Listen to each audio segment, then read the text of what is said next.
नमस्ते दोस्तों, आप सभी का स्वागत करती हूँ अपने YouTube चैनल नीलू रावत ब्लॉग्स पे। अपनी ब्लॉगिंग की स्टार्टिंग कर रही हूँ सुबह के 8:30 बजे से।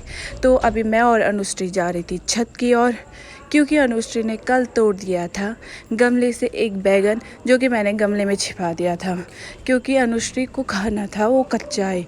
तो हमने इतने गमलों के अंदर छिपाए रहते फिर भी ये ढूंढ लेती है और खा ही लेती है। तो अभी हम नीचे आ गए थे और अभी आ चुकी थी इतनी सारी गैया और बैल। तो अनुश्री को उन्हें देना था मम। तो हम मम लेके आए गैया को, और अनुश्री उसके सींग को देख के डर गई, तो हो गई पीछे। अब दूसरा आ गया था काला बैल, उसको देख के तो मुझे भी डर लग रहा था।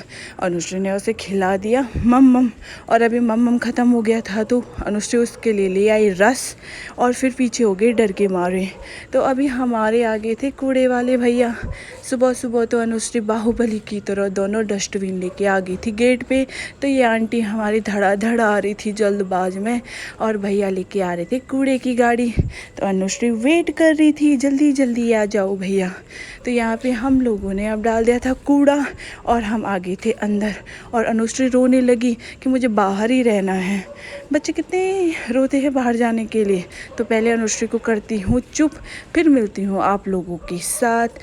A few moments later. और अभी अनुश्री हो गई थी चुप, और वो कर रही थी पूजा। वो हमेशा अपनी दादी के साथ करती है पूजा। तो जैसे कि आप लोगों को पता है आजकल हो रहे हैं श्राद्ध। तो हमारे यहाँ मेरी बुढ़ी सास का श्राद्ध है। तो हमने बनानी थी 7 प्रकार की सब्जियाँ। तो 7 प्रकार की नहीं बनाए, हमने भिंडी बनाई और अलग से कद्दू बनाए, और ये 5 सब्जियाँ हमने मिक्स सब वेज बना दिया। और यहाँ पे हमने मैंने मतलब चावल वो कर रखे थे, भिगा रखे थे पानी में एकदम क्लीन करके, जिससे जल्दी जल्दी चावल हमारे खीर बन जाए।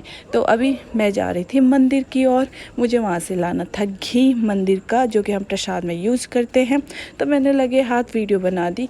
तो यहाँ का पूजा पाठ हो चुका था, तो बस मैं और अनुश्री आ रखे थे अभी थोड़ा मंदिर में भगवान जी के सामने मत्था टेकने के लिए।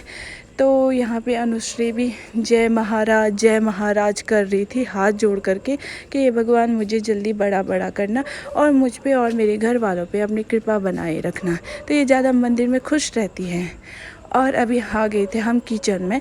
तो हमने मतलब ये खीरा वगैरह काट वगैरह करके, और ये थे हल्दी के पत्ते, और उसके ऊपर पराठे लगा के खीर वीर वो कर दी थी, मतलब भोग के लिए रख दी थी। और अभी मैं अनुश्री को देख रही थी, अनुश्री को आ गया था गुस्सा, और उसने अपना बैग फेंक दिया चा करके। तो इसको ना कभी कभार बहुत गुस्सा आता है, कभी कभार मस्त रहती है। तो यहाँ पे अब ससुर जी और सास जी यानी हमारे पितृ देवी देवताओं को भोग चढ़ा रहे थे, और याद कर रहे थे। ये सास जी ने उनके लिए कुछ वस्त्र मतलब होते हैं ना उनके नाम का, वो चढ़ाया। और हमें मतलब बहुत अच्छा लगता है कि हम लोग इतने दूर हैं लेकिन अपनी परंपराओं से बहुत जुड़े हैं। इसे कहते हैं, मैं भूल गई, पता नहीं क्या बोलते हैं, सास जी ने बताया तो था मुझे, पर मेरे को याद नहीं है।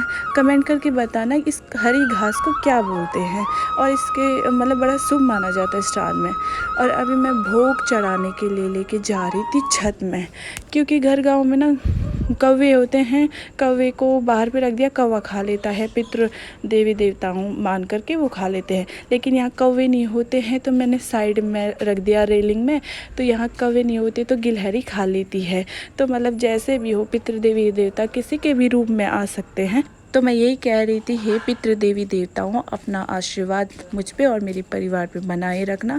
तो अभी मैं आ गई थी नीचे, क्योंकि ये प्रसाद देना था मुझे अपने बगल वाले पड़ोसियों को, क्योंकि उनके छोटे बच्चे थे, और घर में भी ऐसे करते ना, तो प्रसाद होता है तो अगल बगल वालों को बुलाते हैं खाने के लिए। दोस्तों, वीडियो को यहीं पर एंड करती हूँ, और एंड में यही कहूँगी, अगर आप लोगों को मेरी वीडियो पसंद आती है तो मेरे चैनल को सब्सक्राइब कीजिए, वीडियो पे लाइक कीजिए, शेयर कीजिए, कमेंट करिए, और मिलती हूँ आप लोगों से नेक्स्ट वीडियो में।